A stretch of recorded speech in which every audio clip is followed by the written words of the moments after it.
Bem-vindos ao painel do Prime Video! Todo ano, este é um dos painéis mais cheios de surpresa da CCXP. E sempre com muitos atores e atrizes vindo compartilhar com a gente o que vem por aí. Verdade, verdade. Ano passado a gente teve por aqui o elenco do Invincible, inclusive com o Robert Kirkman, né, o criador da série. Teve The Expanse e, cara, esse ano não vai ser diferente, Não Carol. vai. Tem muita coisa aí. É isso aí. Para começar já, ó, com o pé na porta, vamos lá. Porque a vida de quem é fã de livros em séries não é fácil. Milhões de pessoas chegam a esperar por décadas para verem as suas histórias favoritas ganharem vida nas telas. E dessa vez não é diferente. Temos agora uma série baseada numa série de livros publicados entre 1990 e 2013. É uma saga imensa que nunca foi adaptada para a TV. Nunca até agora. Até agora. Até agora. Mas a espera acabou. E a gente vai sentir agora um gostinho pequeno da série Roda do Tempo, que está fazendo já um sucesso enorme no Prime Video.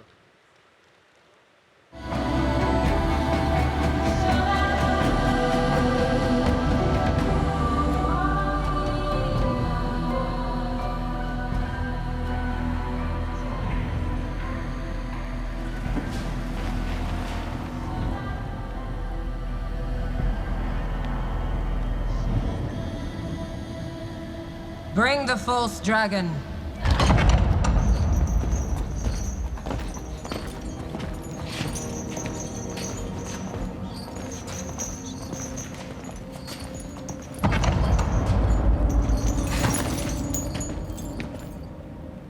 Why is this man chained?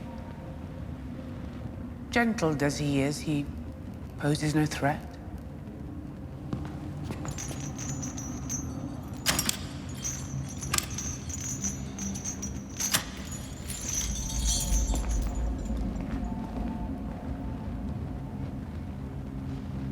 Logain Abla.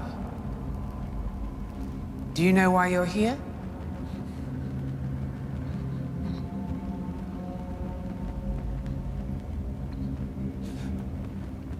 Do you know what they say about you? Aes Sedai, the further you get from this tower, that you are weak. Weaker than you've ever been. 100 years ago, if a man stood up and said he was going to the White Tower to throw the Amerlin seat from her throne, no one would follow. They'll kill me for even suggesting it.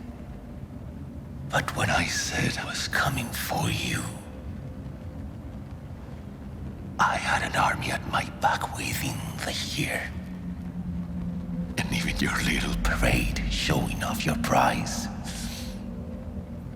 You know what the people will remember? They will remember that one man fought against 9 women, 9 mighty Aes Sedai. And that I still staked that green bitch to the wall.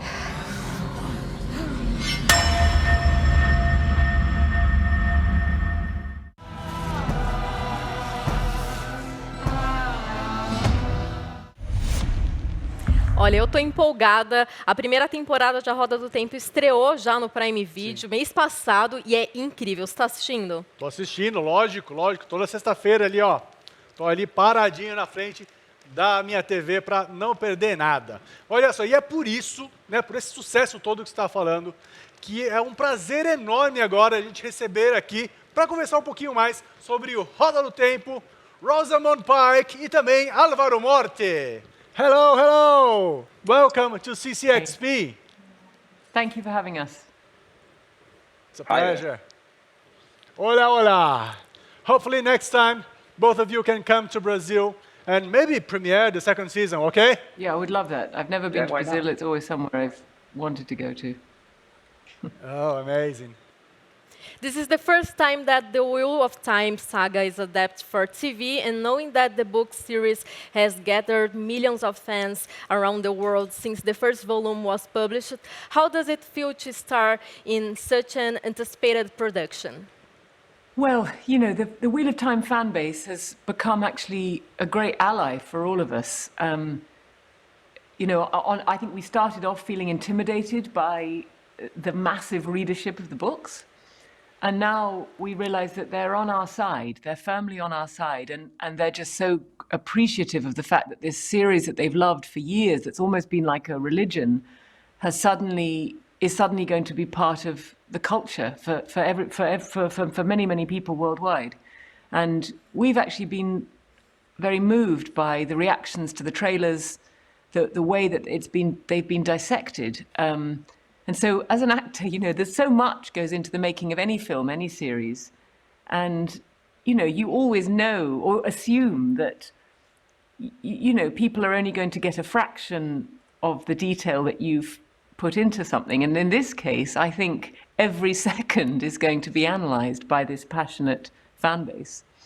Yeah, it's like a huge responsibility, It's like when you make all the kind of project, you always have this responsibility that's connected to yourself, to your work, to what would you do in the shooting set. But now that you have all this fandom all around the world, it's like that responsibility gets bigger and bigger and bigger. But as Rosamund said, we just made it with love and trying to do our best with the respect to the saga. So I'm pretty sure they're gonna like it. So I'm so excited and nervous for the reaction that I've been kind of good and people is kind of very happy with the show. So very happy with it. Nice, very nice. Well, let's talk a little bit about the characters. Rosamund, your character, Moiraine, is both a guiding beacon for those who aren't familiar with the saga and the one fans are dying to see, right? How do you manage to balance these expectations and also introduce it to the old school fans and newcomers? I think one of the things is, for me it's interesting because I haven't played a character over this amount of time before. I haven't done a long-form television series ever. So, the idea that I don't have to, I can hold things back. I can hold things back for a whole season if I want to. I now know that we've been picked up for season 2, so I've got time. I don't have to reveal all her secrets straight away. And that's a luxury for me, to know that Moiraine is a character who holds very few people close. She's not good at intimacy. She prefers to be a kind of lone wolf, although she has her warder, who's played by Daniel Henney, Lan, and that's a very, very close bond, but it's professional. It's a very, very close professional bond of loyalty, love, and friendship. But in terms of her real private life, we know very little about it. I think she's a very intriguing character. She's mysterious, intriguing. She's clearly powerful. But she just doesn't give her secrets away. I see. Well, Álvaro, your character is surrounded by mystery and has an intriguing background. What is the biggest challenge in playing someone as Logain Ablar? Well, the biggest challenge, is like I was that I jumped into the series like in just a few days. I made the audition and they just called me, hey, Logan is going to be you, so come here around Prague and let's begin shooting like this. So I didn't have the time to read the books, to prepare the character as I used to do, like a lot of research and stuff. So to jump into that ocean, which is the saga, with a cloth in the eye, was kind of a huge challenge. But I was holding Ray Judkins' hands, who's a showrunner, who's done an amazing work. I was holding also the hand of these people who we have in the set, who are experts in the saga. So they don't allow you to do anything which is not in the books. So you are kind of controlled, you are guide. They were our warders actually in the in the set. And for me, there was a decision that I made talking with one of these girls, one of these experts, because Logan is this kind of messiah with an army behind him, and if you read the books, it could be a character, like taken out from the Matrix world. He's always dressed in black. He's a cool guy, elegant, cold. But for me, that was just kind of the wrap of the character, And I was so interested in knowing what is happening inside that shell, right? But of course, it was a huge challenge, and I love challenges. So that was a decision and the biggest challenge. And Rosamund, your character uses her powers by moving her hands. How did you come up with those battle choreographies? And did you act like imagining what's happening, like thinking about CGI in the future, how it's gonna end? Yes, with the channeling, I think I felt that was one of the things that drew me to the character. I thought I had a really interesting opportunity because of the way Robert Jordan, who wrote the books, writes about the one power and the use of it. He describes it very much like a drug, like a narcotic drug, that people are born with the ability to channel it and the feeling of it. It fills your veins. It's not like something that you can just sort of have at the tips of your fingers. It's something that passes through you. It's like the entire elemental force of the universe passing through your body. And it's delicious and intoxicating and like a narcotic, but the risk is that if you can't learn to control it, it will overpower you and it will sort of burn you from the inside out. So I read all this and I thought, okay, so I can't just rely on visual effects for this. That would not be interesting. I need to feel the cost of using this power. This is really interesting what he's describing. I think that any massive physical feat, whether it's sport, whether it's, singing like a level of an opera singer or, performing anything at a very high level, what is the cost on the body? That's always my question. And I wanted to see what the cost of calling down a lightning strike is. Where does that sit in the body? So you say, was I thinking about the effects? Yes, definitely. And I'm trying to feel that I'm physically wrangling something, that there's a weight, to the arm movements, that there's a feeling that you're bringing something in to you and through you. And that's just how Moraine expresses it. I think the beauty of the one power is that every woman will express it in a different way, and there's room for that in this series. I just went with the direction that interested me. Mm-hmm. And I can say that looks fantastic on the screen. And now we have one last hoop for you guys to jump through. We'd like you to answer these questions from the top of your head. Don't put too much thought into it, okay? Okay.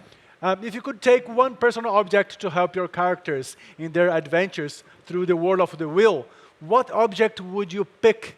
Rosamund, you can start, please. Is a horse an object? Can I have a horse? Yeah. Yeah. A horse? Yeah. I'll have a horse. I would give Logain an iPhone. I'll give an iPhone because you can. He's one step use ahead. Google Maps He's one to step guide him. ahead, you see. Yeah, yeah. You can use Google Maps to see where you're going through your path and take maybe a selfie with your army of Galdanians and there's a lot of time in White Tower when you are captured and many hours there, so you can use it to connect to Amazon Prime Video and watch The Wheel of Time. You have a point. I have to let you guys go, but you have a huge fan base here in Brazil, both of you. So to end this, do you want to say anything to your Brazilian fans that are watching here at CCXP? One day. I've been dreaming of Brazil for years. One day, soon, I hope, I will come. Yeah, me too. I would love to. I would love to. So I love that country, the music, the food, the people. So I'm really wishing to go there as well. So a big kiss and hug for all of them. Oh, thank you very much for your time. It was a pleasure to talk to you, and you're welcome to come to Brazil anytime you want. Thank you. Thank you. Obrigado. Muito obrigado. Oh. Thank you. Obrigado. Muchas gracias. Gente, tudo nessa série foi certeiro. Não, verdade, demais mesmo. Eu não li os livros ainda, mas eu tava vendo a série e realmente me chamou muito a atenção, cara. Não é fácil, não. Tô até pensando em começar ali, fazer aquela maratona, né? Um pouquinho do livro, um pouquinho da série, e assim a gente vai seguindo aí. Aliás, vamos seguindo também o show aqui do Prime Video, Carol. Certíssimo. E todo mundo aqui que já tentou vai concordar com uma coisa que eu vou falar agora. Escrever um livro é bem difícil. Agora imagina escrever 25 livros. E não é só isso não, né? Vamos dizer também que não é só escrever, tipo, é transformar tudo isso daí em best-seller, best-sellers icônicos. Com a maioria desses livros, cara, é uma tarefa, assim, tipo, gigantesca. Pois é, e para conseguir algo assim, você precisaria ter as habilidades e confiança de alguém tipo o Jack Reacher. O que você acha? Jack Reacher, perfeito esse nome, Carol. O Reacher é alguém que basicamente conseguiria cumprir qualquer missão e tarefa, e para quem duvida disso, segue aí o trailer da nova série, Reacher, que o Prime Video está prestes a lançar por aqui.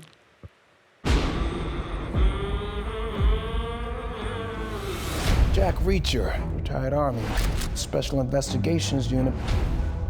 What if I'm thinking you don't mind killing, and you have the knowledge and training to cover it up? You'd be right.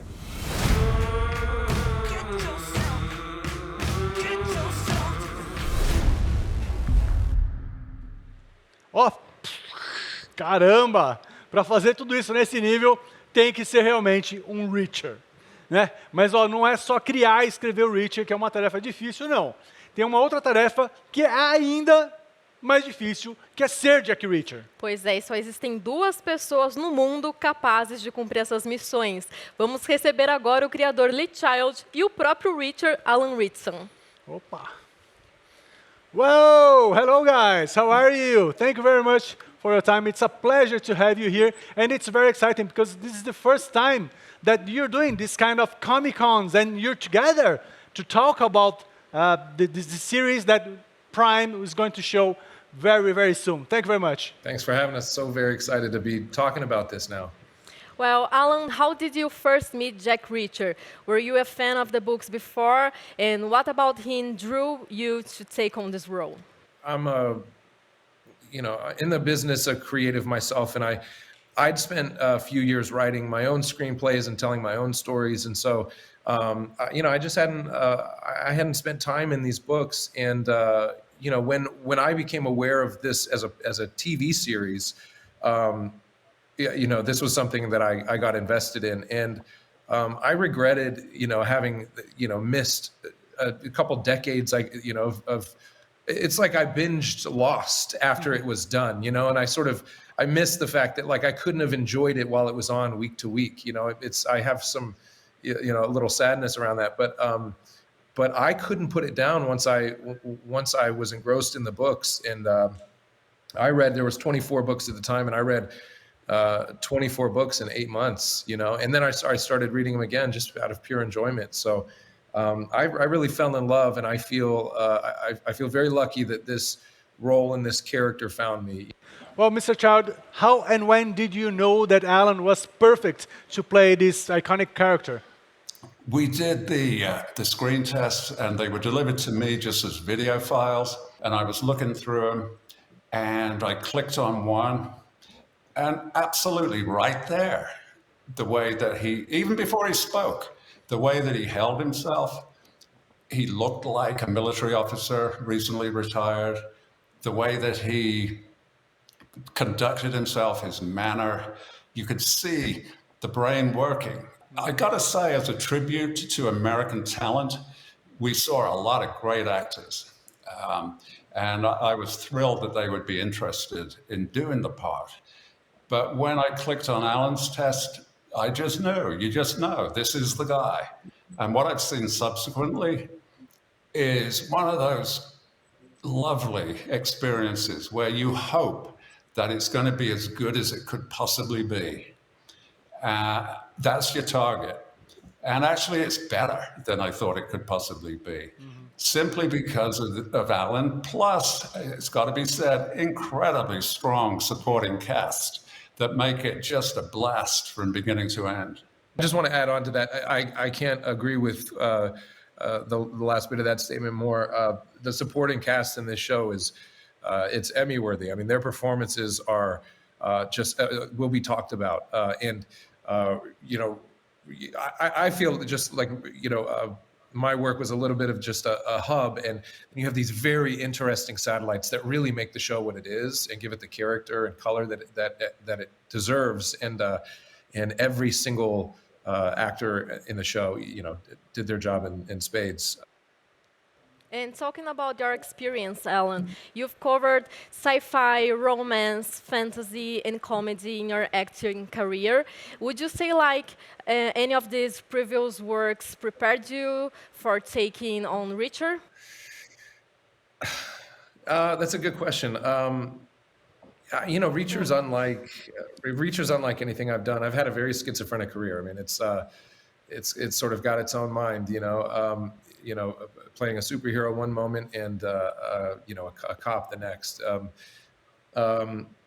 You know, I think, you know, I did a show that nobody saw called Blood Drive, where I played a cop with a good heart in a kind of a post-apocalyptic world. And I would say maybe that's the closest thing that I've played to something like this. But I think Reacher is vastly more multidimensional, and you know, the way that we've sort of internalized much of what's going on with the computer in his head, you know, it was new. So, you know, it definitely expands on anything I've done before, if anything.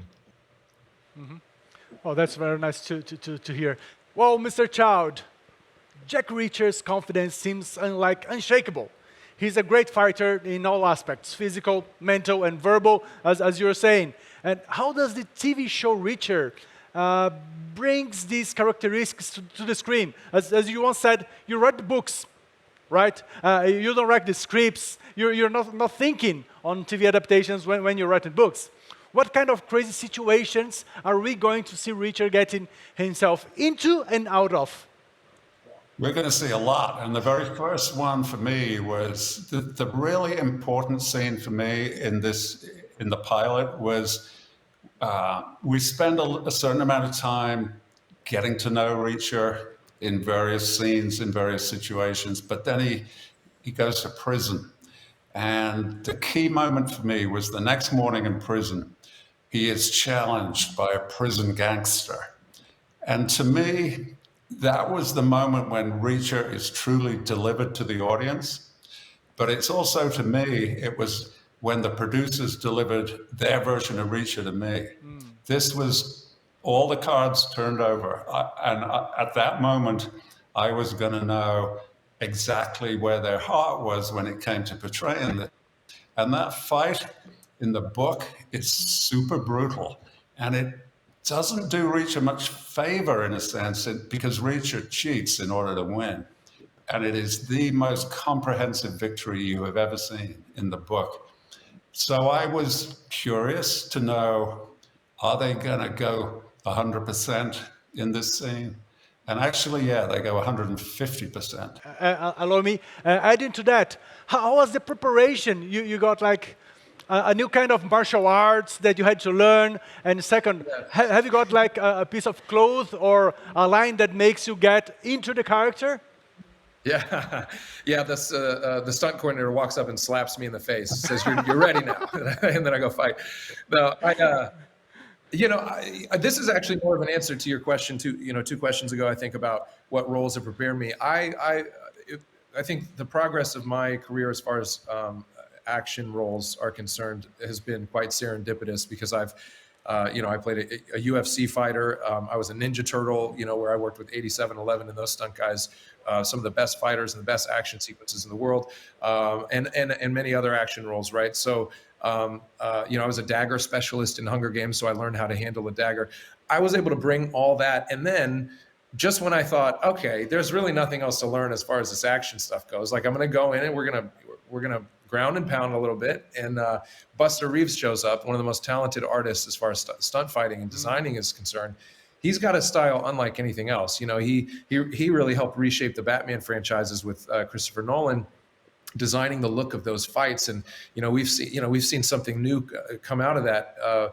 when he presented me with what Reacher's fighting style would look like, I genuinely, was the first time, I don't back down from anything, but it was the first time I was like, I don't know if I can do this. I can do anything I put my mind to, but this I may not be able to do. I've never seen anybody move like that, using elbows and knees and toes in ways that require a kind of precision that, only people who have been doing it their entire lives and were born for that can do. But we set to it, and every day, just hours and hours and hours, they just ground me into the dirt, and I'm thankful for it because it shows. I think on screen you get to see Reacher's style, and it's really unlike anything else. It's clean and precise, and it's a lot of fun to watch. So it was months of training, and I haven't had to do that before. Usually I walk in and just kind of learn the fight. This was a particular style that really only a handful of people can do. And to let you guys go, Alan, without spoiling anything, what was the most badass scene to film? There were a lot. I mean, there's a lot vying for the top spot on that list. But there was a fight that happens over the course of an evening, and it kind of goes in and out of a house and outside in the backyard and into a pool and underwater. It was absolutely epic, and it's one of those things where on paper it sure is easy to put that ink on a page and say that those things are going to happen, but bringing that to life is the physics of it is just an entirely different story. Let me just say my favorite was one single blow, and my wife, who is not a natural thriller fan at all, she loves this scene. Because we have a thing in our family, there's a movie called Shakespeare in Love, and there's a discussion in that what makes a great play, and it's this and it's that and it's the other thing. And a bit with a dog is essential. And there's a bit with a dog in season 1 where out of everything else in the show, this really demonstrates Richard's humanity. He intervened on behalf of a mistreated dog. And in the end, he kind of runs out of patience with the owner. And that single split second was my wife's favorite part of the whole season. Wait, so that's all it took? I mean, because I spent 7 nights in that house to shoot that fight. That's all it took was 1 foot. Okay, all right. That was nothing, man. Well, thank you very, very much, guys. I really appreciate it. Thank you so much. Thank you so much for sharing us with your audience. We cannot wait. Yeah, and all our best to everybody in Brazil. Have a great time. Amazing. Thank you very much, Thank guys. you very much. Great to see you again, Lee. Good to see you, Alan. Take care. É muito curioso, né, ver que o criador de algo tão cheio de ação, porrada, explosões, é um cara super afável, assim, que fala manso. O Lee Child é muito legal, né? Muito fofo. E o Alan Ritchson, cara, eu quero ser amigo desse cara, né? Muito gente boa. Mas calma aí que eu acho que tem mais gente vindo aí que você vai querer ser amigo também, gente. Opa! Porque é virtualmente impossível manter algo renovado quando a gente não abraça mudanças. E, felizmente, este não é o caso. Sabe por quê? Porque a gente está falando de Star Trek. Star Trek não, os velhos que nem eu, a gente chamava de Jornada nas Estrelas. Você é jovem, Fernando. Eu fui jovem, ó, muito tempo atrás. Mas olha só, não tem nada na cultura pop que defina melhor essa junção entre renovar e evoluir. Já são 55 anos definindo a ficção científica e mudando o jeito de fazer e assistir TV. Pois é, tão enorme que só dá para ser levado adiante por milhões e milhões de fãs e seguidores fidelíssimos. E como foi levado adiante, né? No ano passado, a gente foi apresentado a Star Trek Picard. E agora estamos prestes a adentrar na segunda temporada do programa, que chega exclusivamente no Prime Video em fevereiro de 2022, em mais de 200 países e também nos Estados Unidos, no Paramount+. Vamos dar uma olhada no trailer dessa nova temporada de Star Trek Picard e conversar com o elenco da série, incluindo Sir Patrick Stewart. Juro, eu quero. I first saw you as a man who chose the stars. But after all this time, I've come to wonder, have you been seeking or running? Do you recall what I said, Jean-Luc, when last we parted ways? The trial never ends. Q, I am way too old for your bullshit. Guys, we got big problems. Something moved us. Q, back in time and turn our world into a totalitarian nightmare. Do you understand what this means? Time has been broken. I will get us home together. The only way to heal our future is to go back and repair the past. There are ways of traveling in time. Great. Now what?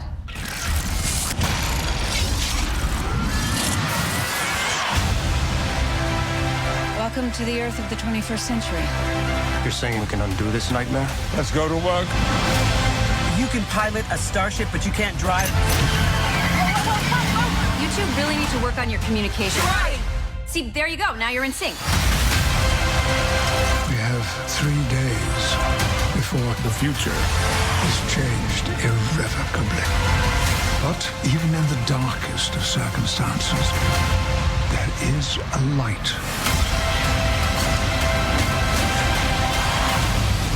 Where are you taking us? Home.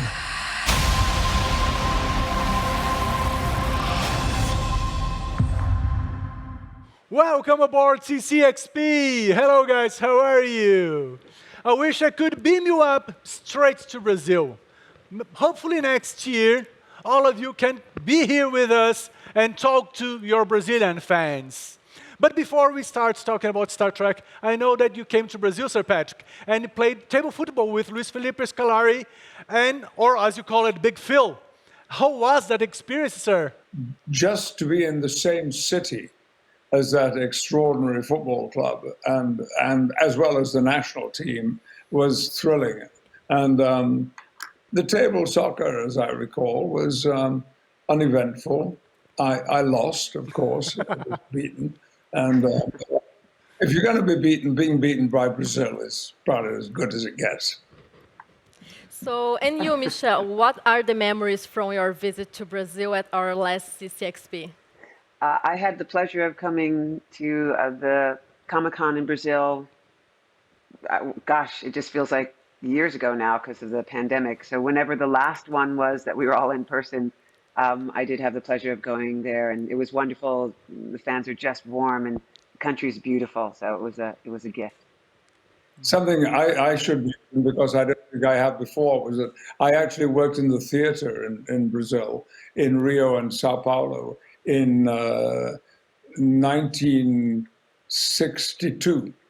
We did, I think, 2 weeks in each city with the London Old Vic Company, and it was an extraordinary experience. The audiences were, because we had been in almost every capital city in Central and South America, and the Brazilian audiences were remarkable. Oh, I didn't know that. That's fantastic. Well, Sir Patrick, you had a slew of offers to reprise Jean-Luc Picard, and you passed on all of them. But then the script for the first season of Picard came around and had you change in your mind, to the point of in production it as well, right? Did you feel like the changes presented in Picard's outlook met your own personal changes throughout the years, or was it more like a new challenge for you as an actor? That's a huge question, and I would need at least 5 times the amount of time we have now to answer it. No, I did turn down the offer that came from CBS and from Alex and Akiva, because I had felt, ever since we wrapped the last movie of Next Generation, that I had said everything that I felt needed saying about that kind of science fiction. And I only wanted to say this to them face to face and be as polite as possible. Mm-hmm. But then they asked if they could talk to me about some of their ideas, which they did. And I asked to see them on paper. And when I read them and talked to them again, that's when I agreed to sign up. Because they were talking about a show that changed, had gone through massive development. And the one thing that pleased me was that they wanted Picard to be, they wanted me to match the age of Picard, so that not only had I experienced 18, 19 years of separation from this, but Picard had as well. And that was one of the strong attractions. Mr. John, you were also away for quite a while and told us yourself that you would be reprising Q for the second season of the show. However, you also told us not to expect the same lovable, annoying trickster we are used to. Does that mean Mischief is completely out of the picture, or is it still there, just disguised to better fit the character evolution?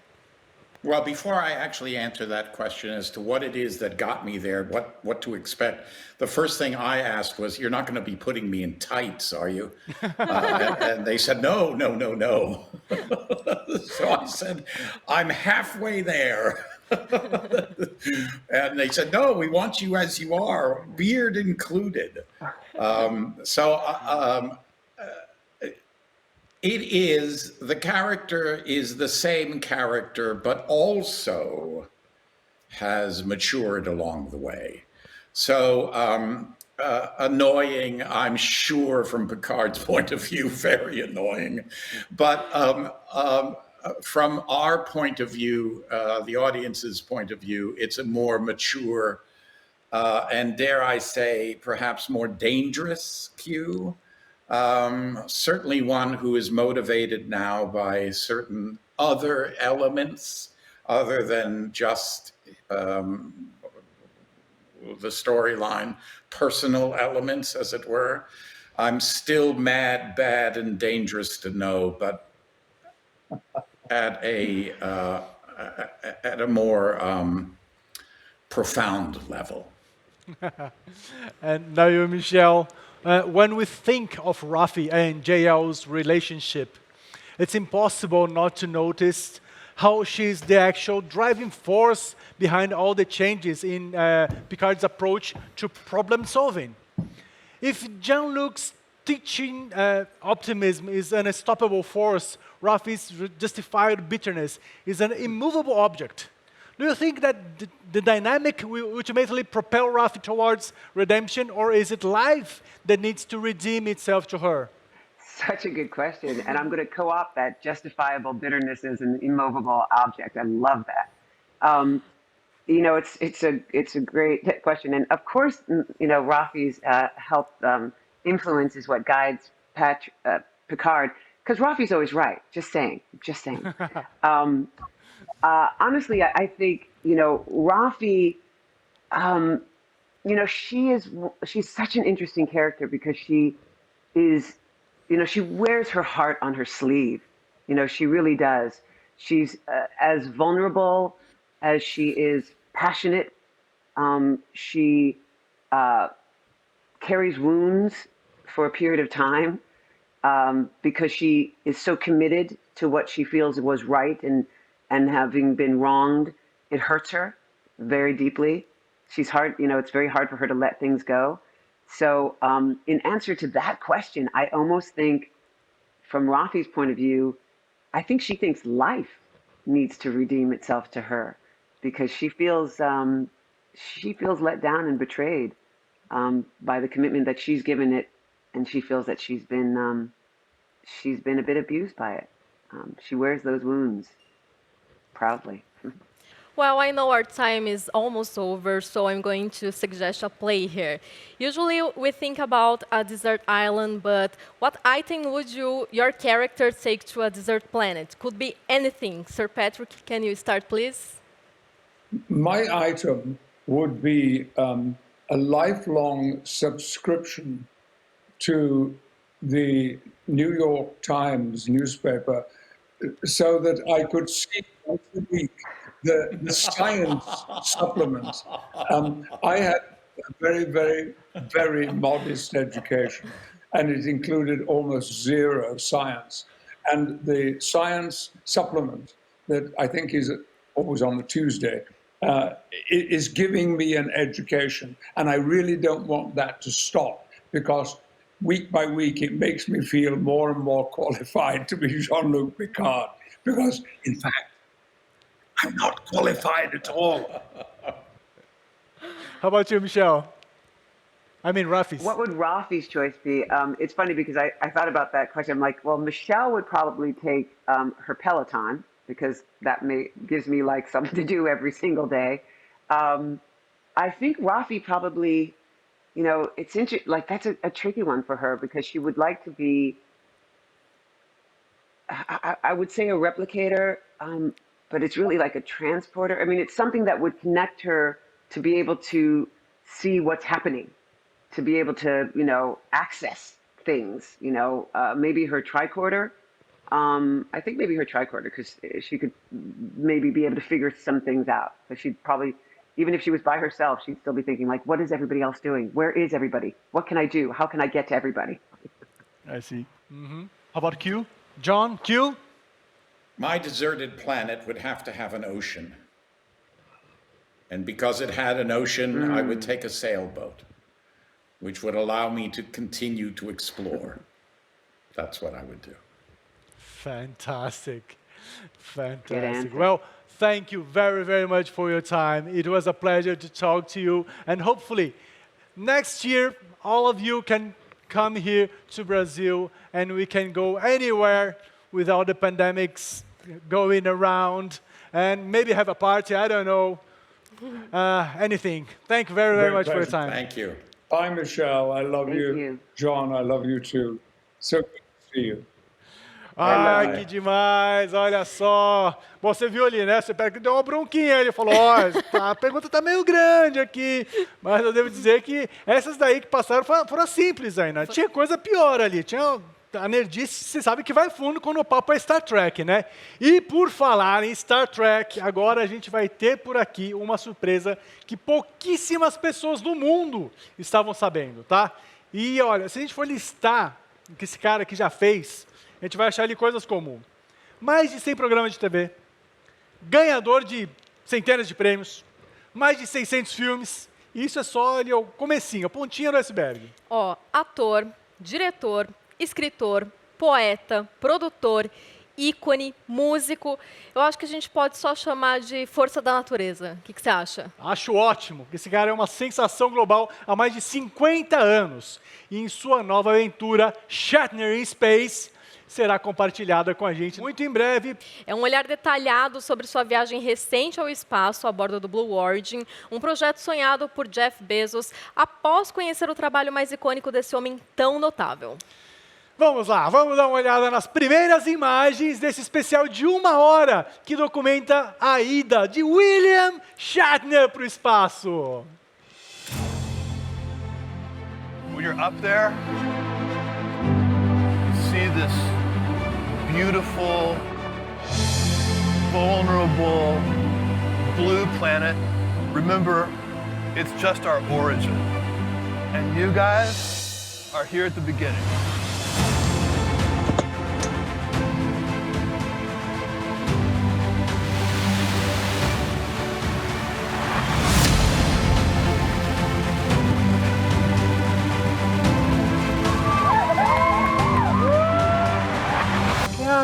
Weightlessness.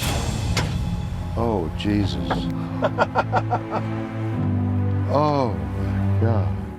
This is Oh, wow. I can't believe this. No description can equal this.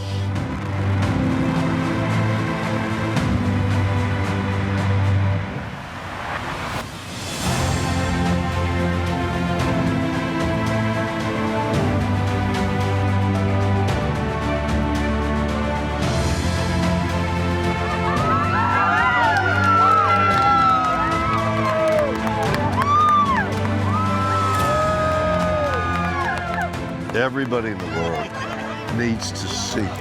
There is Mother and Earth and comfort, but what you see is black. What you have given me is the most profound experience I can imagine. I'm so filled with emotion about what just happened. It's extraordinary, extraordinary.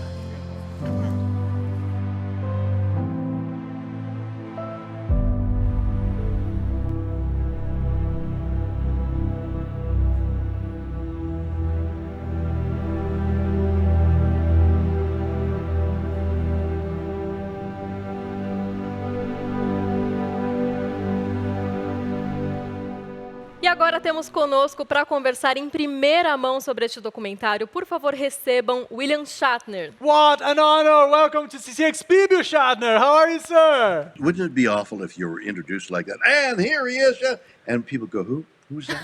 Who's he talking about?" Wouldn't that be like that? That's impossible, sir. That's impossible. Everyone knows you. Well, it's impossible to talk to you and not to start mentioning Star Trek that premiered 55 years ago this year, where you played Captain Kirk. Could you have ever imagined at that time that you would one day travel to space? Of course not, any more than I could imagine that this interview, this appearance in front of all these people will be recorded, and 50 years from now, they're going to play this whole thing and say, you see, this is how it's done. I mean, can you imagine that? No. And that's the same way with our show. Well, and tell us how the opportunity for you to travel to space with Blue Origin came about and some of the people you worked with and got to meet along the way. Let me see where to start. A friend of mine who was a producer, his name was Jason Ehrlich, and Jason said one day a couple of years ago, you know, Blue Origin's sending some people up into space. It'd be great if you went up. And I said, oh, Jason, nobody's interested. No, you should go. No. And he called Seattle to Amazon headquarters. And they were interested. So they said, come on up. So, okay, I'll go up. So I meet Jeff Bezos, whose lobby of Amazon is filled with paraphernalia belonging to Star Trek. He's got the spaceship, he's got the Enterprise, got that, and he posed for pictures with me, and he was just wonderful. But he's a real science fiction fan, and especially about Star Trek. So that was like good. And then we had this meeting, and you know, you should take Shatner up in this thing, and people will watch, and yeah, maybe. And we left. They hadn't promised anything, but it looked good. And then the pandemic hit, and everything was shut down for a year. And then at the end of that year, about 6 months ago, Jason Ehrlich says, you know, I've read that they're going to send somebody up there now, and they're getting ready, and I think Jeff Bezos is going to go up. Why don't we call? And no, I don't want to. I don't think. And then Jeff Bezos picks his brother and a lovely lady and a young man, and those are the four people going up in space. So I said, you see, Jason, nobody cares. So up they went and came down. Second shot. Jason Ehrlich says, yeah, second shot. I said, nobody goes in for seconds. It's like being vice president. You know, they want the president. No, the president's busy. We'll give you the vice president. No, I don't want the vice president. I want the president. So I said, you know, second shot, nobody's going to watch, even less people. No, you should go. So then I thought, it occurred to me in my usual thinking mode, which is about 6 o'clock in the morning, lying in bed, thinking, you know, going up into space, the Kármán line, which is 60-some miles up in the air, and weightlessness, which only, you know, you can't describe weightlessness because there are no words in the English language. There are no words to describe weightlessness because nobody's invented a word. Like, what's it feel like in your belly? What's your heart doing?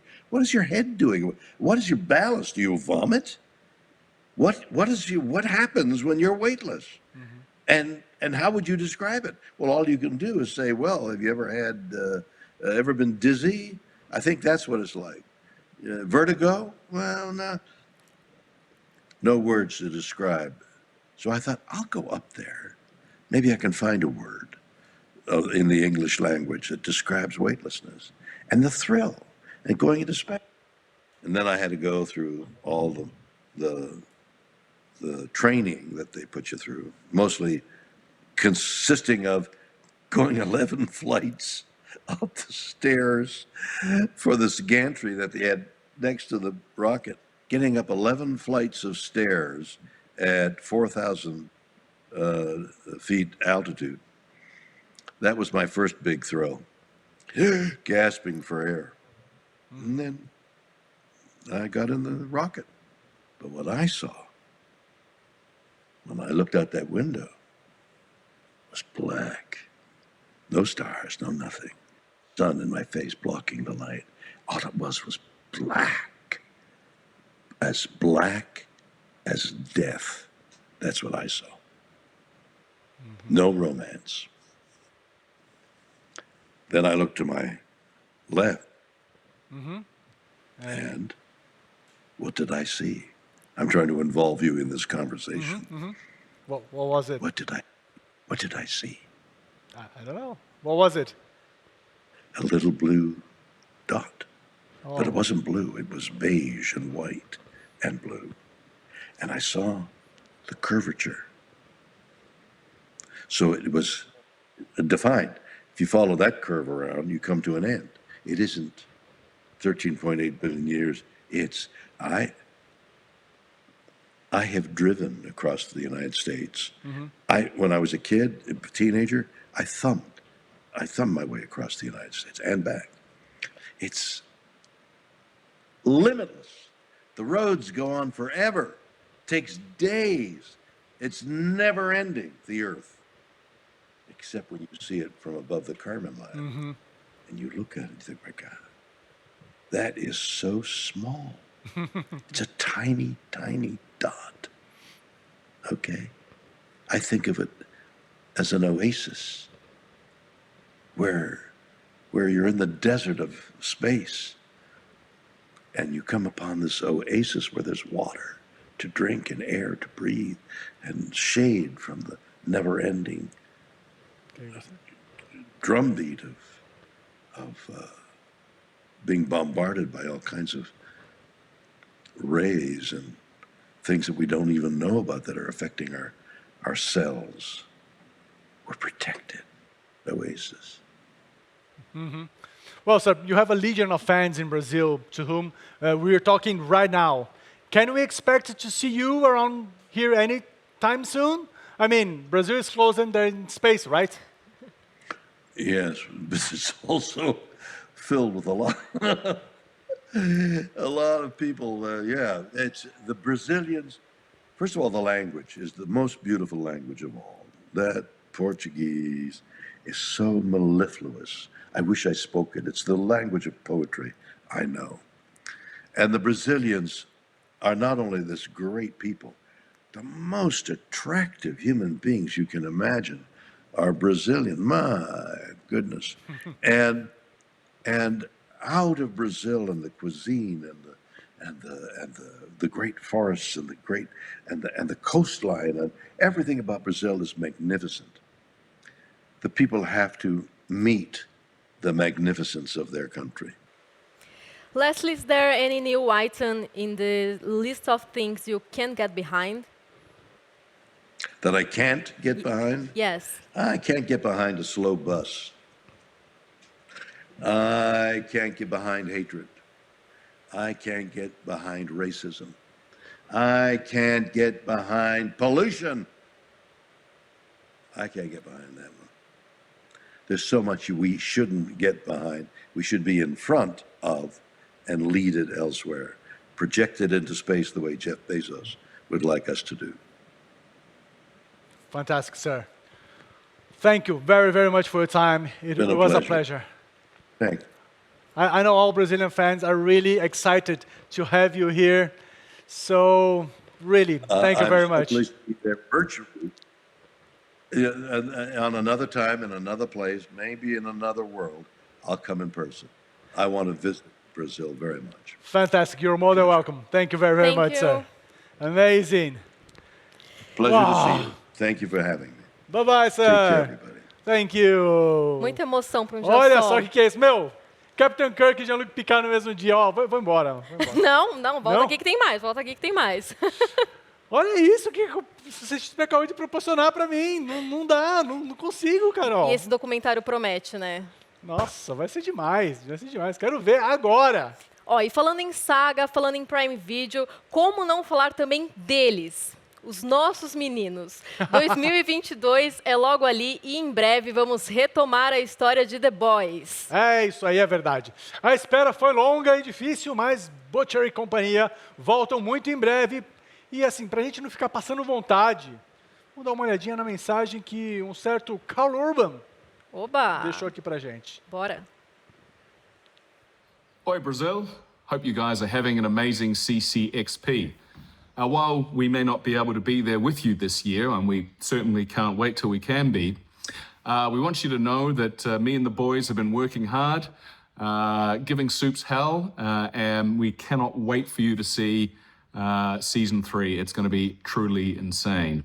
Now, there is no question that you guys are the greatest fans in the world. And as a special way of saying thank you to you, we've got a little surprise for you, which is going to drop early next year.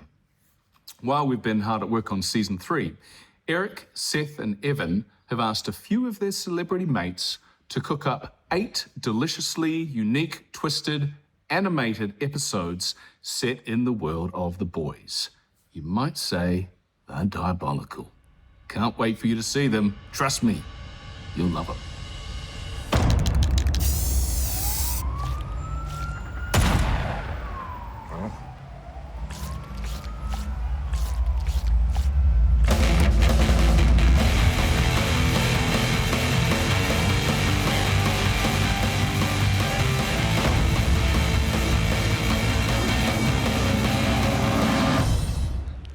Tá aí, ó, lançamento da CCXP, temos Diabolical, então aí, em breve a gente vai ver aí essa animação no universo de The Boys. E tá aí mais uma que eu vou ter que reassistir para ir compensando a saudade também até eles voltarem, né? Verdade, verdade. The Boys é sempre bom reassistir. Sempre. Galera, então é isso, muito obrigado, esse foi o painel de Prime Video. Gostou das novidades? Uhul. Então vamos lá, ó, comenta aí.